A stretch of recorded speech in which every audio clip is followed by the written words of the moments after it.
चोर चोरी से जाए पर हेरा फेरी से न जाए। कुछ ऐसा ही हुआ है।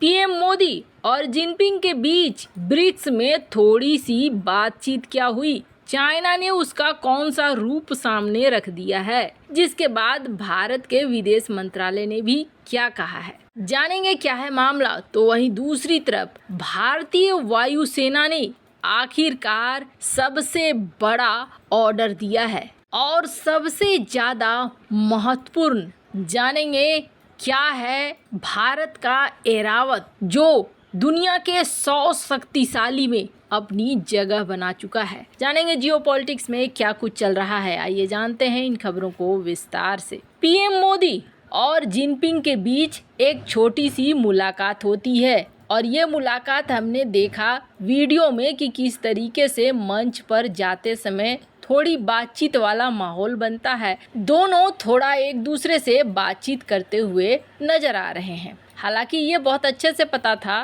कि इस मौके को कुछ अलग रूप में, कुछ अलग रंग में जरूर पेश करेगा चाइना।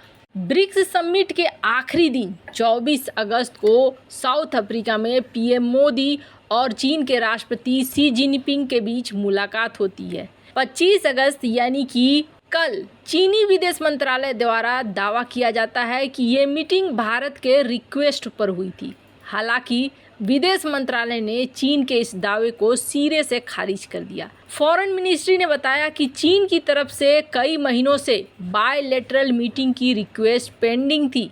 इसके बाद ही दोनों नेताओं में बातचीत हुई। पीएम मोदी और शी जिनपिंग के बीच जो बात हुई वो भी अनौपचारिक बात थी, कोई ऑफिशियल बातचीत नहीं हुई है।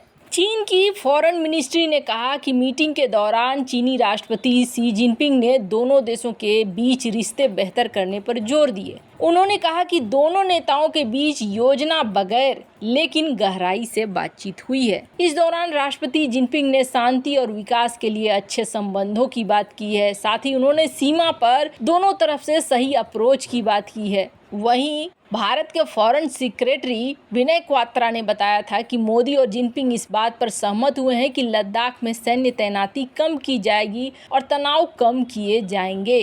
खैर, भारत में विपक्षी दल भी कई तरह के सवाल कर रहे हैं भारतीय पीएम से, पर हाँ, इस मौके को एक बार फिर से चाइना ये दिखलाने की कोशिश कर रहा है कि भारत के पीएम और भारत की तरफ से ये रिक्वेस्ट आई थी, जबकि कहा जा रहा है कि ये रिक्वेस्ट भारत की तरफ से नहीं है, बल्कि काफ़ी समय से चाइना खुद बातचीत करना चाह रहा है। खैर, ये तो जिनपिंग के हाव भाव से भी दिख रहा था।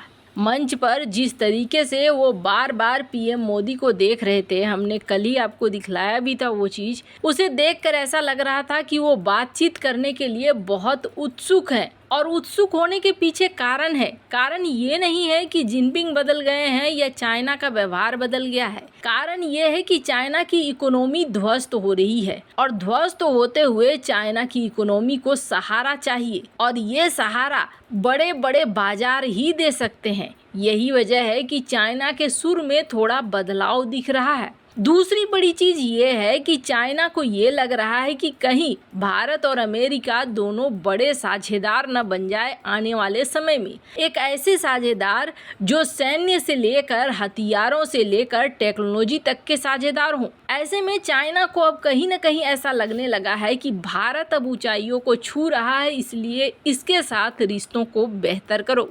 खैर, जहां एक तरफ ये सब कुछ हो रहा है तो वहीं दूसरी तरफ एक बड़ी खबर, ऐसी खबर जिसे सुनकर झूम उठेंगे आप।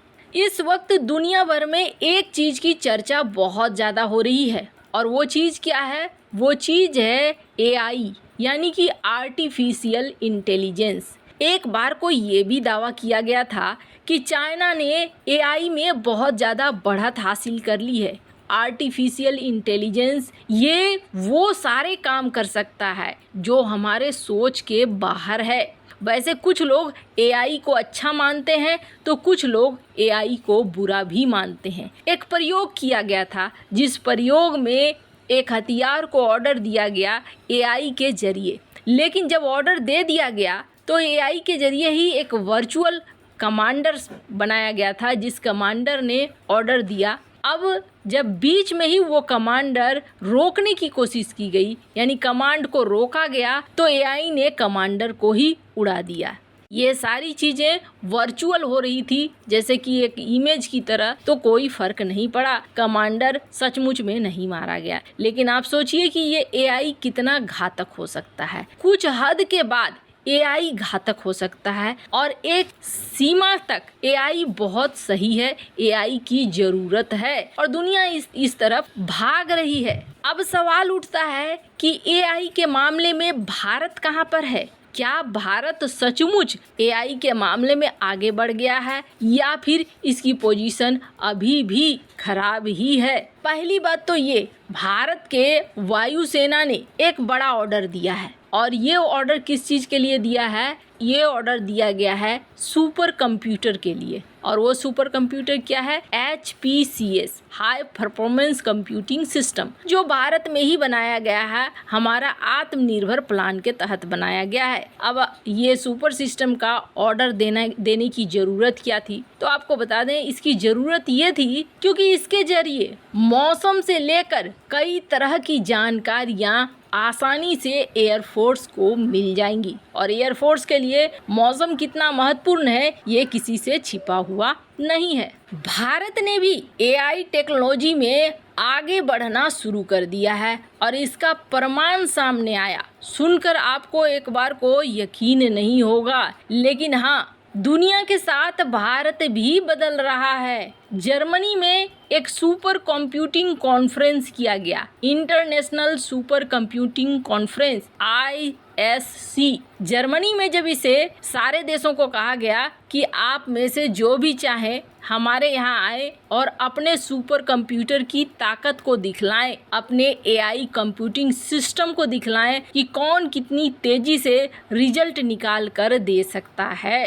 तो भारत भी अपना सुपर कंप्यूटर लेकर पहुंचा था। भारत अपनी तरफ से इसे लेकर पहुंचा था तो लोगों को यकीन नहीं हो रहा था कि भारत अपना कुछ ऐसा बना सकता है जो इस तरीके का रिजल्ट ला सकता है। जब देखा गया 500 की लिस्ट तैयार हुई है, छोटी मोटी लिस्ट तैयार नहीं हुई है, टॉप 500 ऐसे सुपर कंप्यूटर की लिस्ट तैयार हुई जो अपने आप में शक्तिशाली हों। टॉप 500 में भारत का पोजीशन क्या है? तो आपको बता दें, भारत ले गया था अपना एआई सुपर कंप्यूटर एरावत और इसकी रैंकिंग है 75। टॉप 100 में एरावत ने अपनी जगह बना ली है। उबुंटू पर बना हुआ, उबुंटू एक समझ लीजिए कि OS है, सॉफ्टवेयर है जिस पर आधारित इस पूरे सिस्टम को बनाया गया है। इसी साल इस सुपर कंप्यूटर को बनाया गया और इसी साल इसे इस्तेमाल के लिए लाया भी गया है। भारत भी